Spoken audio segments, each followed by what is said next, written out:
महाभारत एक ऐसा महाकाव्य जिसमें नीतियों, रहस्यों और संघर्षों का ऐसा जाल बुना गया है कि हर पात्र, हर घटना और हर संवाद के पीछे कोई गहरी सोच और रणनीति छुपी हुई होती है।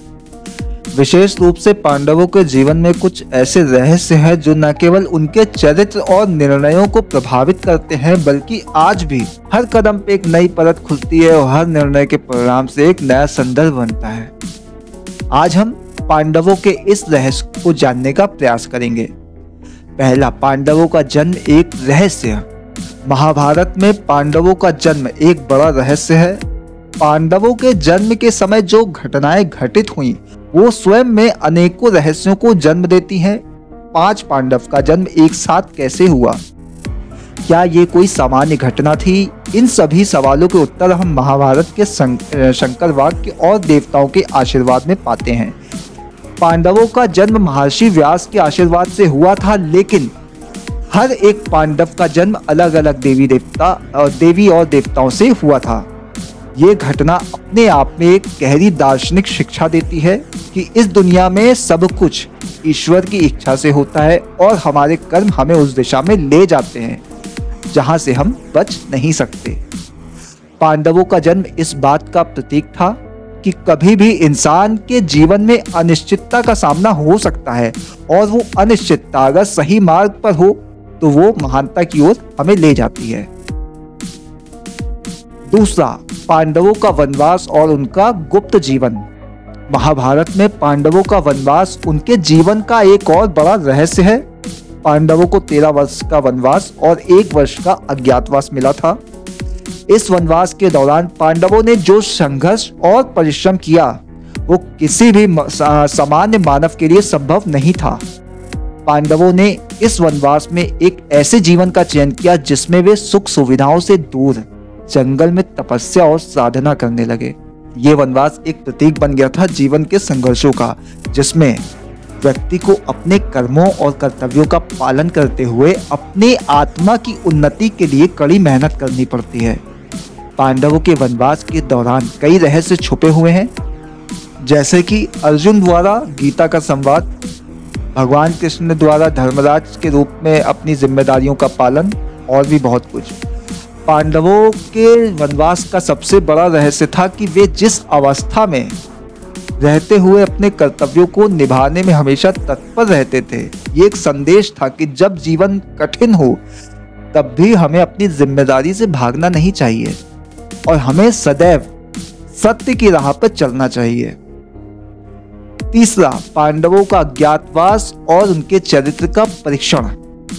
वनवास के बाद पांडवों को 1 वर्ष का अज्ञातवास मिला था। इस अज्ञातवास में पांडवों को अपनी पहचान छिपानी पड़ी थी। वे न केवल अपनी पहचान छिपाने में सफल रहे, बल्कि इस दौरान उनके चरित्र का भी गहरा परीक्षण हुआ।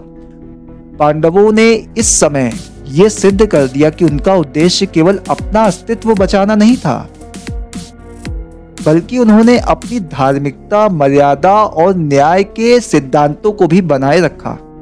अज्ञातवास के दौरान पांडवों की भी परीक्षा ली गई, खास करके युधिष्ठिर की। युधिष्ठिर को ये अवसर मिला था कि वे कौरवों से अपना राज वापस लेने के लिए उनके सामने खुद पेश करें, लेकिन युधिष्ठिर ने इस अवसर को नकारते हुए धर्म के सिद्धांतों का पालन किया। यही वो क्षण था जब महाभारत के समस्त चरित्रों की परीक्षा ली जा रही थी। पांडवों का ये रहस्य ये बताता है कि चाहे स्थिति कैसी भी हो, धर्म और सत्य से कभी समझौता नहीं करना चाहिए। उनके ये जीवन का सबसे बड़ा रहस्य था कि उन्होंने किसी भी परिस्थिति में अपने कर्तव्यों से पीछे नहीं हटे। चौथा, भगवान कृष्ण का साथ और पांडवों की विजय। महाभारत के युद्ध में भगवान कृष्ण का महत्व पांडवों के लिए अत्यधिक था। भगवान कृष्ण ने पांडवों के मार्गदर्शन के लिए जो किया वो उनके जीवन का सबसे बड़ा रहस्य था। भगवान कृष्ण का साथ पांडवों के लिए न केवल एक सखा था, बल्कि वो उनके जीवन के लिए सबसे बड़े मार्गदर्शन भी थे। महाभारत में भगवान कृष्ण का संदेश, विशेष रूप से गीता का संवाद, पांडवों के जीवन में एक नई दिशा देने वाला था। भगवान कृष्ण ने अर्जुन को गीता का उपदेश देते हुए कहा था कि कर्म करना ही असली धर्म है और सफलता या असफलता का निर्धारण हमारे कर्मों से नहीं बल्कि हमारी नियत से होना चाहिए। पांडवों का ये रहस्य था कि उन्होंने भगवान कृष्ण के मार्गदर्शन में कर्म किया बिना किसी व्यक्तिगत लाभ की चिंता किए। ये संदेश हमें यह भी सिखाता है कि जीवन में सफलता और असफलता के बीच हमें उद्देश्य से कभी भटकना नहीं चाहिए। पांचवा, पांडवों का अंतिम समय एक दार्शनिक रहस्य। महाभारत युद्ध के समाप्त होने के बाद पांडवों ने जब अपना राजपाट छोड़कर हिमालय की ओर चलने का निर्णय लिया तो ये उनके जीवन का एक और गहरा रहस्य था। पांडवों को ये निर्णय हमें बताता है कि जब व्यक्ति अपने लक्ष्य को प्राप्त कर लेता है तो उसे स्वार्थ से परे होकर जीवन की वास्तविकता को स्वीकार करना चाहिए। पांडवों ने अपने अंतिम समय में यह सिद्ध कर दिया कि सत्य और धर्म से बढ़कर कोई भी मार्ग नहीं है। इस मार्ग पर चलते हुए पांडवों ने संसार को यह संदेश दिया कि सफलता और ऐश्वर्य से परे जीवन का सबसे बड़ा उद्देश्य आत्मा की शांति और परमात्मा के साथ एकात्मा है। पांडवों का यह निर्णय इस बात का प्रतीक था कि संसार सुख साधनों के बावजूद मोक्ष की प्राप्ति ही जीवन का सर्वोत्तम लक्ष्य है। महाभारत में पांडवों के जीवन के प्रत्येक पहलू में गहरी शिक्षाएं और रहस्यों का समावेश है। उनका जीवन हमें सिखाता है कि जीवन में चाहे कितनी भी कठिनाइयां आए, हमें अपने कर्तव्यों से कभी मुंह नहीं मोड़ना चाहिए। पांडवों का ये रहस्य हमें यह भी बताता है कि हर व्यक्ति के जीवन में एक गहरी उद्देश्य भावना होनी चाहिए और जीवन को उसी उद्देश्य की ओर केंद्रित करना चाहिए।